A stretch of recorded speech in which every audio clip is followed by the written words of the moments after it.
So students, welcome back to SolveSAS classes. So in this video I am going to discuss the solution of question number 19. So question number 19 says that G is a cyclic group and AB belongs to G.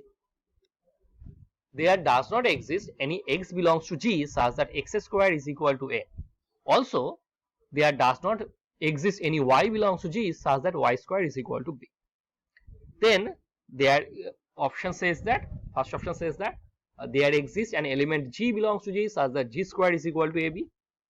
There exists an element G belongs to G such that G cube is equal to AB. The smallest exponent k greater than 1 such that case G to the power k is equal to AB for some G belongs to G is 4, and none of the above is true.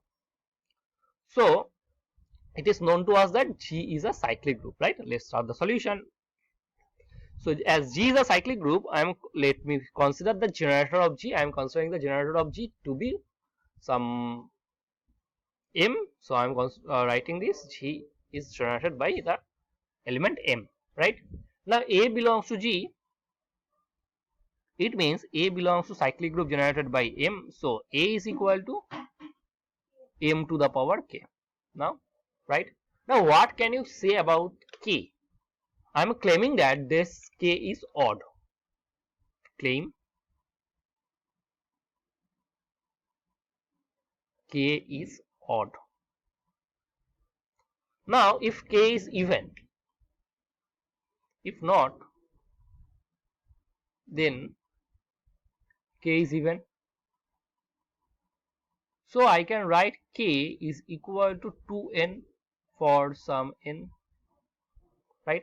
So I can write this A is equal to m to the power 2n, 2 n, right? M to the power 2n. So I can write this m to the power n is whole square.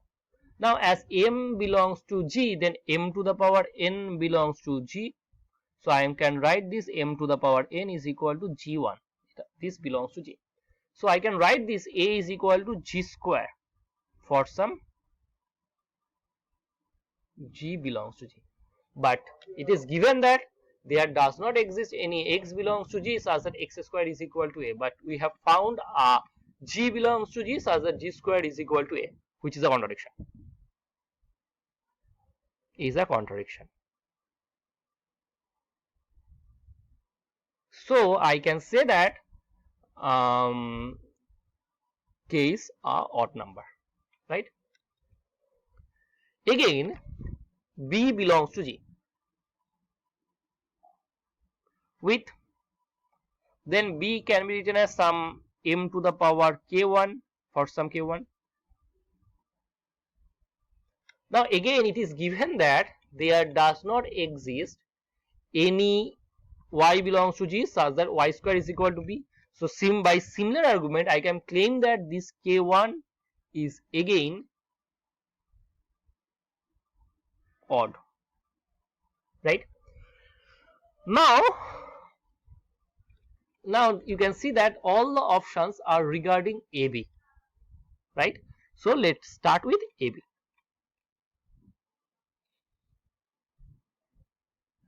The value of A is m to the power k, the value of B is m to the power k1. So I can write this m to the power k plus k1.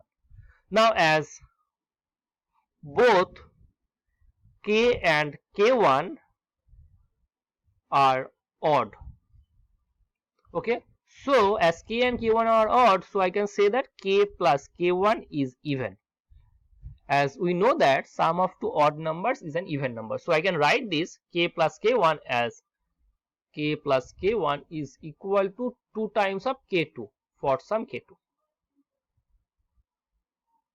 right? So I can write this AB is equal to m to the power 2 k1. So I can write this m to the power k1 is whole square. Now m to the power k1 belongs to G, so I can write this m to the power k1 is equal to some G2 for some where G2 belongs to G. So I can write this G2 square. So AB is equal to G2 square for some G2 belongs to G. Now let's see the options. So for some G belongs to G, you can see that this is our option A, right? So I can say that option A is our correct option, right students? So in this video, I have solved the question number 19. In the next video, I am going to solve the question number 20. So thank you so much for watching.